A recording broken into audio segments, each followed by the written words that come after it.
안녕하세요. 축구 전문 기자 한준입니다. 2022-2023 시즌 프리미어리그 북런던의 두 팀이 선두 경쟁을 벌이고 있는데요. 지난 시즌 챔피언스리그 진출권을 토트넘에 내줬던 아스널이 안방 에미리츠 스타디움에서 결과와 내용 모두 완벽하게 잡았습니다. 손흥민 선수를 응원하셨던 많은 팬들, 이번 경기 토트넘이 너무나 무기력했고 공격 수비 양면에서 큰 허점을 드러내면서 실망감이 크셨을 것 같은데요. 대체 토트넘의 경기력이 안 좋았던 진짜 이유는 무엇인지 프리미어리그 레전드 전문가의 눈으로 살펴보는 시간, 영국 방송 BBC의 매치 오버 데이 해설 주요 내용 소개해드리도록 하겠습니다.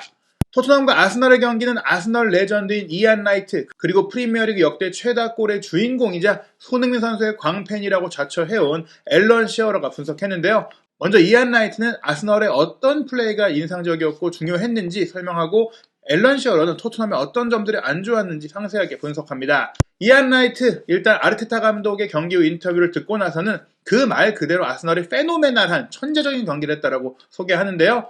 아스널과 함께 프리미어리그 우승을 이뤘고 또 아스널에서 전성기를 보낸 인물이죠. 프리미어리그 득점왕을 차지했던 인물이기도 한데요. 일단 지난 시즌과 비교했을 때 공격력이 굉장히 좋아졌다. 특히 기록적인 면에서 이 개선된 경기력의 세부 상황들이 나오는데, 경기당 슈팅이 15.5회에서 17.3회로 늘어났고요. 반대로 상대팀에게 슈팅을 허용하는 숫자는 11.2회에서 7.4회로 크게 줄었습니다. 여기서 중요한 것 중에 하나가 하이 턴오버인데요. 이게 아스널이 상대팀의 턴오버를 유발한 것, 상대 지역 높은 곳에서 공을 빼앗아온 횟수를 의미하는 것인데, 지난 시즌에는 경기당 8.4회였다면 올 시즌에는 9.1회로 높아졌고요. 또 공격 지역, 파이널 서드 지역에서의 볼 점유 횟수도 4.9회에서 5.8회로 높아졌고, 전체적인 슈팅 득점 전환율도 10.4%에서 14.5%로 늘어나면서 슈팅 숫자도 많고 수비도 좋아졌고 전방 압박도 좋아졌고 경기 지배력도 높아졌고 결정력도 높아졌다. 모든 점에서 아스널이 개선됐다는 것을 수치로 볼 수 있습니다. 이날 경기 자카도 잘했고 마르티넬리의 측면 플레이도 좋았고 제주스의 포워드 플레이도 좋았지만, 이안 라이트가 매치 오버 데이를 통해서 집중 분석한 선수는 오른쪽 풀백인 벤 화이트 선수입니다. 사실 지난 시즌 야심차게 영입한 일본 수비수 토미야스 선수가 주목을 받았는데, 올 시즌에는 아르테타 감독이 포백 라인을 쓰면서 윌리엄 살리바를 가브리엘 마갈량이스의 센터백 파트너로 배치하고 벤 화이트를 오히려 라이트백으로 이동시켰거든요. 3백의 오른쪽 센터백이 가능했던 선수이긴 하지만 오른쪽 풀백으로 뛰는 것에 대해서는 조금은 의구심이 있었는데, 이번 토트넘과의 경기에서 벤 화이트가 최고의 플레이를 펼쳤다. 이안 라이트는 아스널의 여러 선수들이 잘했지만 그 누구보다 좋았던 선수는 내가 보기에 벤 화이트였다고 소개를 합니다. 벤 화이트의 플레이를 살펴보면 오른쪽 풀백으로서 안으로 들어와서 중앙지역의 인버티드 풀백처럼 미드필드의 플레이를 펼치고 또 사이드라인으로 돌아 들어가는 풀백으로서의 오버래핑도 잘 보여줬거든요.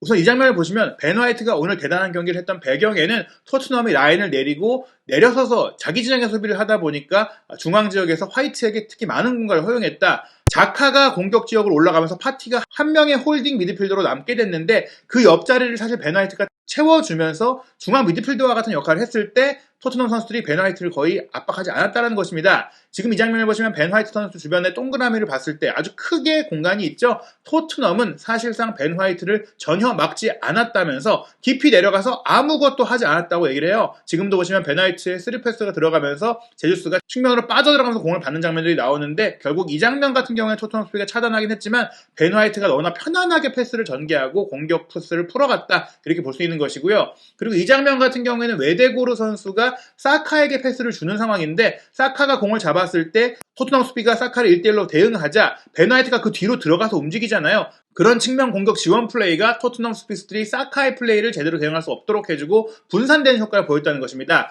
특히 벤 화이트가 경기 내내 이렇게 뒤로 들어가는, 깊이 들어가는 움직임을 많이 시도하면서 공격 지역에서 수적 우위를 가져갈 수 있었다고 했는데요. 결국 이렇게 들어간 이후 토트넘 수비가 측면으로 쏠리자 웨데고르 쪽에 수비가 비게 됐고 웨데고르 선수가 슈팅까지 할 수 있었습니다.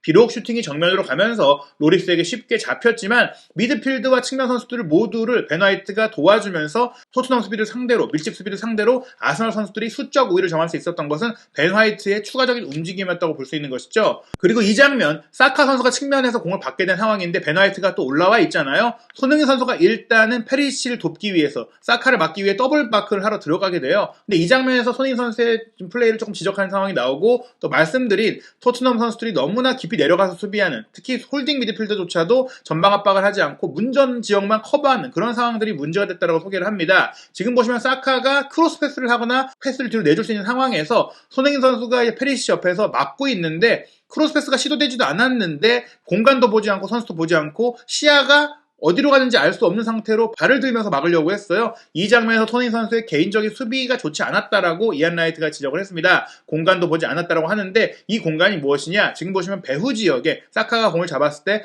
벤 화이트도 비어있고 토마스 파티도 비어있잖아요. 이 장면이 왜 중요하냐? 이 장면에서 아스날의 선제골, 중거리 슈팅이 나온 것이거든요. 벤 화이트가 전진해 있고 토마스 파티가 자유롭게 있는데 아무도 막지 않고 있어요. 물론 페리치가 사카를 1대1로 막다가 뚫릴 경우 바로 슈팅을 허용할 수 있으니 손흥민 선수가 커버해 들어온 것은 잘했지만 여기서 중요한 것은 콘테 감독이 손으로 지목하고 있듯이 파티나 벤 화이트 쪽에 비어있는, 특히 파티 선수가 프리하게 있는 상태에서 두 명의 미드필더 호이비에르와 벤탄쿠르 중에 한 명은 나와서 커버해 줬어야 됐다는 겁니다. 지금 보시면 콘테 감독이 그 위치를 딱 가리키고 있는 것이 중계 화면에도 포착이 됐는데요. 두 명의 홀딩 미드필더인 벤탄쿠르와 호이비에르가 박스 안에서 겨우 3명의 선수밖에 안 들어와 있는데 4명의 수비수와 더불어서 6명이나 지금 박스 안에 들어가 있을 필요가 없는 거죠. 이렇게 문전에만 많은 선수들이 있고 벤 화이트와 토마스 파티가 비어있으니까 결국엔 이 선수들이 쉽게 공을 연결하고 슈팅할 수 있었습니다. 벤탄쿠르와 호이비에르가 뒤로 너무나 깊이 내려가면서 파티와 화이트에게 너무나 많은 공간이 생겼다라고 이안 라이트가 지적하는데요. 1차적으로 손흥민 선수가 사카 선수를 제대로 보지도 않고 몸을 이제 휙 돌리면서 벤 화이트에게 갈 수 있는 패스 경로를 차단하지 못했어요. 사카가 벤 화이트에게 공 패스를 쉽게 하고 벤 화이트는 파티에게 패스를 하고 파티는 쉽게 오른발 중거리 슈팅, 가마차기 슈팅을 시도하면서 선제골을 넣은 것인데 이 장면에서 토트넘의 수비가 전반적으로 좋지 않았다. 상대의 중앙 공격을 너무나 쉽게 허용했고 특히 벤 화이트가 올라와서 연결고리 역할을 하는 것에 전혀 대응하지 못했다는 것입니다. 이 장면 같은 경우도 파티에게서 벤 화이트가 공을 잡을 때 이번에는 손흥민 선수가 와서 막아주지만 벤 화이트는 사카에게 또 공을 넘기게 돼요. 사카가 공을 잡게 되면 1대1 능력이 좋다 보니까 손흥민 선수는 벤 화이트만 막고 있을 수가 없어요. 페리시치를 커버하기 위해서 사카에게 이동하죠. 근데 그러면 다시 사카는 벤 화이트에게 패스를 해줍니다. 이때 그럼 누가 막았어야 되느냐? 손흥민 선수가 다시 따라가서 막기에는 거리가 있잖아요. 호이비에르 선수가 나와서 커버해줬어야 됩니다. 그렇지 않았기 때문에 벤 화이트가 쉽게 편안한 자세로 좋은 크로스를 올릴 수 있었던 것이죠. 다행히 문전에서 헤더 경합을 하면서 토트넘 선수들이 이 공을 따냈지만 사실 그것은 행운의 요소였다. 여기서 헤더 슈팅을 내줬다면 바로 실점할 수도 있는 위기가 될 수 있었다. 벤 화이트를 너무나 쉽게 편안하게 내버려뒀다는 것을 계속해서 지적하게 됩니다.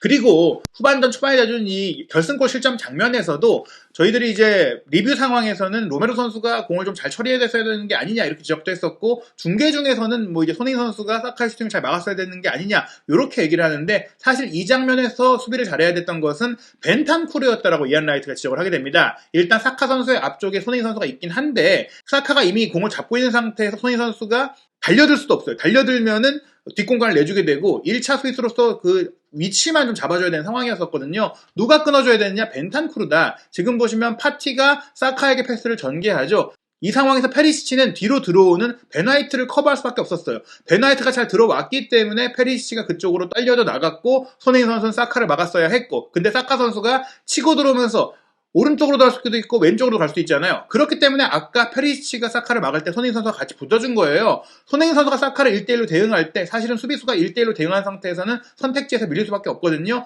그렇기 때문에 벤탄쿠르가 함께 사카를 커버해주면서 손흥민 선수가 더블 수비를 했어야 된다. 이걸 대응하지 못했다. 내 생각에는 벤탄쿠르가 사카를 막았어야 했고 그러지 못했기 때문에 사카가 슈팅할 수 있는 충분한 시간을 주게 된 것이다. 물론 여기에 로리스가 제대로 막지 못한 실수를 범한 것도 있는데 여기서 이 실점의 책임은 손흥민 선수가 아니라 벤탄쿠르의 커버 플레이가 늦었던 것에 있다라고 지적한 것입니다. 그리고 이 장면 같은 경우도 토트넘이 실점해도 할 말이 없는 장면이었는데요. 또 한 번 벤 화이트가 오른쪽 바깥으로 돌아 들어갑니다. 사카 선수의 뒤쪽으로 돌아 들어가는 벤 화이트의 움직임이 경기 내내 이어졌다고 말씀드렸잖아요. 이 장면도 사카가 공을 잡았을 때 토트넘 수비수들이 사카에 집중하니까 벤 화이트가 뒤로 돌아 들어갔고 또 오프사이드에 걸리지 않으면서 벤 화이트가 공을 받아서 크로스 패스 올린 것 제주스가 헤더 슈팅을 했는데요.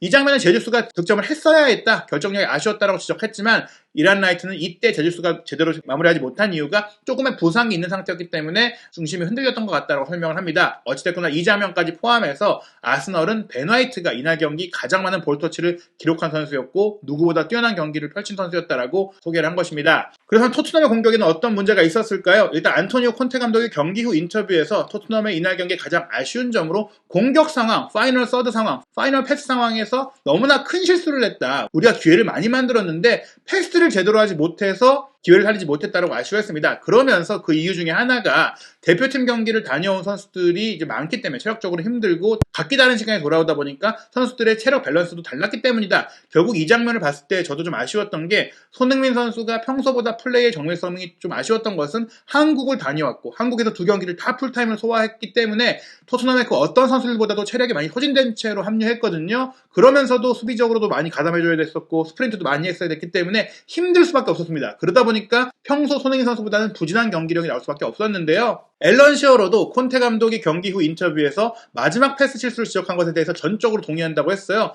사실 올 시즌 내내 토트넘이 그런 마지막 패스의 문제를 드러내고 있는데 이번 아스널과의 경기는 특히 파이널 서드 지역에서 형편없는 경기를 했다라고 작심 비판을 합니다. 아스널이 경기를 주도하긴 했지만 토트넘도 분명히 기회는 있었는데 그때마다 마지막 패스를 제대로 하지 못하면서 기회를 허비했다는 것인데요. 이 장면 대부분에 손흥민 선수가 관여되어 있어요. 손흥민 선수가 그만큼 토트넘의 공격에서 중심적인 역할을 했고 많은 영향력을 보였던 것이기도 하지만 손흥민 선수도 패스가 아쉬웠던 것인데 그 아쉬웠던 이유는 원래는 손흥민 선수가 패스를 잘하는 선수인데 오늘 좀 미스가 많이 났다. 그런 것들을 시어러가 얘기하게 돼요. 역시나 한국을 다녀온 체력적인 피로를 언급하지 않을 수 없는데요. 히샬리송이 공을 받고 히샬리송 선수가 중앙으로 들어온 손흥민 선수에게 패스를 해줘요. 손흥민 선수가 이 위치에서 좋은 위치에서 공을 잡아서 오른쪽 전방으로 스루 패스를 보내거든요. 이때 로얄이 빨리 들어가서 받았어야 되는데 로얄 선수는 손흥민 선수가 패스 여기로 올지를 몰랐고 케인 선수도 패스가 어디로 오는지 서로 합이 안 맞았어요. 선수들 사이에 호흡이 안 맞았다. 공이 그냥 흘러가 버렸는데 서로의 합도 합이지만 패스 퀄리티도 형편이 없었다. 힘이 없었고 맥없이 빠져들어갔고 너무나 상대 수비가 커트하기 쉬운 쪽으로 손흥민 선수의 패스가 흘렀기 때문에 어떤 이유가 됐든지 토트넘의 공격 안 좋았던 장면이었다고 소개를 하게 되고요. 이 장면 같은 경우는 손흥민 선수가 중앙 지역에서 공을 받아서 케인 선수의 배우 침투에 맞춰서 로빙 스루 패스를 연결한 장면인데 앨런 시어가 이 장면에서도 좀 손흥민 선수를 지적합니다. 투슬리스 스퍼스라고 날카롭지 않은 이가 없는 토트넘, 이빨 없는 호랑이다 뭐 이런 얘기를 한 것인데요. 손흥민 선수가 갖고 있는 능력을 생각한다면 사실 이 장면은 정확하게 연결하기 쉬운 패스였다. 그런데 이 장면에서 손흥민 선수가 지금까지는 수없이 많은 정확한 패스를 해왔는데 너무나 긴 패스를 연결하면서 케인이 받을 수 없이 골키퍼가 처리할 수 있는 위치로 공이 흘러나가 버렸다. 지금 보시면 압박도 받지 않고 있는 상황이었기 때문에 케인의 침투 동선도 확실하게 포착했기 때문에 충분한 공간과 시간이 있었는데 손흥민 선수의 패스 미스가 나온 것이고요. 이 장면 같은 경우에 손흥민 선수가 케인에게 패스를 해주고 케인 선수가 오른쪽에 로얄에게 패스를 하면서 토트넘의 공격이 전개되는 상황인데 이럴 때마다 토트넘의 강점은 많은 선수들이 골문으로 우다다다 달려들어가면서 빠른 신속한 강력한 역습을 펼치는 거였어요. 그런데 이 장면에서 손흥민 선수의 반응이 아쉬웠다라고 시어러가 지적하는데요. 그 이유는 로얄이 크로스 패스를 올리는 상황에서 히샬리송은 문전으로 들어가 있지만 손흥민 선수는 천천히 걸어오고 있었던 거예요. 지금 그래픽으로 만든 것처럼 손흥민 선수가 히샬리송 옆으로 같이 다가 들어가 줘야지 상대 수비가 분산되고 크로스 패스가 들어왔을 때 마무리할 수 있는 선수가 생기는데 손흥민 선수는 너무나 천천히 걸어 들어오면서 박스 안으로 침투조차 하지 않았고 페리시치라도 그러면 안으로 들어왔어야 되는데 벤 화이트 뒤쪽에 있다가 좀 늦게 이동했어요. 공이 이미 들어온 이후에 반응하다 보니까 공을 정확하게 터치할 수 없었죠. 미리 움직였어야지 크로스 패스가 올라옴과 동시에 땅 건드려서 마무리할 수 있었던 겁니다. 로얄 선수가 크로스 패스가 안 좋다 하지만 이 장면에서는 정확하게 수비수와 골키퍼 사이의 위험 지역으로 크로스 패스를 잘 올렸거든요. 만약 손흥민 선수 또는 페리시치 선수가 미리 침투하면서 이 공의 타이밍을 맞춰서 오프사이드 트랩을 깨트리면서 건드렸다면 득점이 될 수 있는 기회였는데 아무도 침투하지 않았다. 아쉬움을 지적한 것이고요. 지금 장면 같은 경우에는 꼭 손흥민 선수만이 패스가 안 좋았다는 게 아니다. 히샬리송이 뒤로 내려와서 공을 받아주고 손흥민 선수가 배우 침투한 상황에 맞춰서 로빙 스루 패스를 보냈는데 여기서도 패스가 길었죠. 골키퍼가 잡기 편안하게 손흥민 선수가 잡기 어렵게 패스가 이어졌습니다. 이 장면에서는 히샬리송의 패스가 안 좋았다고 하면서 이런 상황들이 토트넘을 어렵게 만들었다.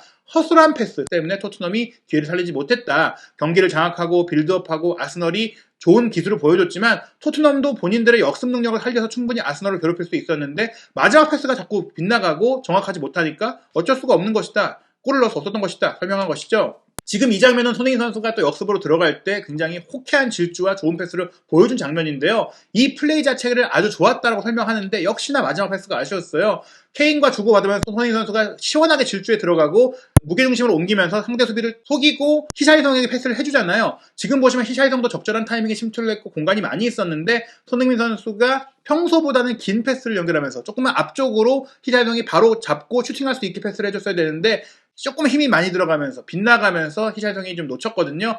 결국에는 히샬리송이 이 공을 잡아서 크로스 패스를 연결하고 아스날 수비가 헤딩으로 걷어낸 거 다시 잡고 침투하다가 페널티킥을 얻어내서 동점골 상황이 되긴 했지만 그 상황이 되기 전에 손흥민 선수가 조금 정확하게 패스를 했다면 히샬리송이 슈팅까지 할 수 있었다라고 아쉬워한 장면입니다. 후반전 같은 경우에는 손흥민 선수에게 패스했다면 골이 될 수 있는 상황도 있었는데요. 케인이 뒤로 내려와서 시원하게 스루 패스를 보냈고 앨런 시어러가 눈부신 패스라고 얘기했을 정도로 정말 좋은 패스가 들어갔는데 센터백의 로메로가 깜짝 3자의 움직임으로 손흥민, 히샤이성 사이로 들어갔어요. 그러다 보니까 아스날 수비수들이 모두 로메로를 놓쳤습니다. 그리고 이 장면에서 골키퍼가 1대1이 될 수 있는 상황이었어요. 로메로가 여기서 바로 그냥 손흥민 선수에게 패스를 줬다면 1대1 기회가 될 수 있었습니다. 앨런 시어러는 왜 한 번 더 터치했는지 모르겠다고 하면서 바로 크로스를 했으면 손흥민 선수가 가볍게 밀어넣어서 득점할 수 있었던 장면입니다라고 얘기를 해요. 여기서 한 번 더 공을 치다 보니까 각도도 좁아졌고 아스날 수비수가 따라 내려오면서 공을 뺏기게 된 것이죠. 로메로가 한 번 더 터치하는 바람에 기회가 날아갔다라고 아쉬워했습니다. 전반적으로 아스널이 이길 자격이 있는 경기를 했다라고 시어러가 총평을 했는데요. 특히 토트넘은 손흥민 선수가 박스 안에서의 볼터치가 단 한 번도 없었다. 해리 케인은 박스 안에서의 볼터치가 2번 있었는데 그 중에 한 번은 페널티킥 슈팅이었다. 그러니까 손케 듀오가 전혀 위력을 발휘하지 못했고 그 이유가 정확한 마지막 패스가 이루어지지 못했던 것이다 라고 지적한 것입니다. 결국엔 체력적인 문제, 전술적인 문제, 여러 가지 문제들이 있었다고 볼 수 있겠고 아스널이 잘했던 부분도 있을 것 같은데요. 이 문제들 분명히 토트넘은 개선해야 할 것 같습니다. 최근 프리미어리그 무패를 달려왔던 과정 속에서도 경기력은 좋지 않았기 때문에 언젠가 터질 문제였다는 얘기도 많이 있는데요. 하지만 토트넘이 이 문제를 수정할 수 있는 시간이 많이 있을지 모르겠습니다. 10월 달에는 월드컵 개막 전까지 3일 간격으로 빡빡한 경기가 이어지기 때문인데요. 10월 5일 수요일 새벽 4시 프랑크푸르트와 챔피언스리그 3차전 원정 경기가 펼쳐지고 10월 9일 일요일 새벽 1시 30분에는 리버풀과의 경기에서 3대3 무승부를 거두면서 데체르비 감독으로 갑자기 사령탑이 바뀌었음에도 불구하고 여전히 돌풍의 팀으로서의 면모를 보이고 있는 브라이튼과 원정 경기를 치러야 됩니다. 이어서 프랑크푸르트와 챔피언스리그 홈 경기, 에버턴과 프리미어리그 홈 경기, 맨유와 프리미어리그 원정 경기에 뉴캐슬전, 스포팅 리스본전까지 어느 한 경기 쉬운 일정이 없는 토트넘인데요. 과연 아스날과의 경기에 드러났던 오답 노트를 잘 수정하고 손흥민 선수도 한국을 다녀오면서 쌓였던 피로를 잘 회복하고 살아날 수 있을지 한준TV에서 역대급으로 빡빡한 10월 일정 토트넘 호스퍼와 손흥민 선수의 모든 소식 확인하시기 바랍니다.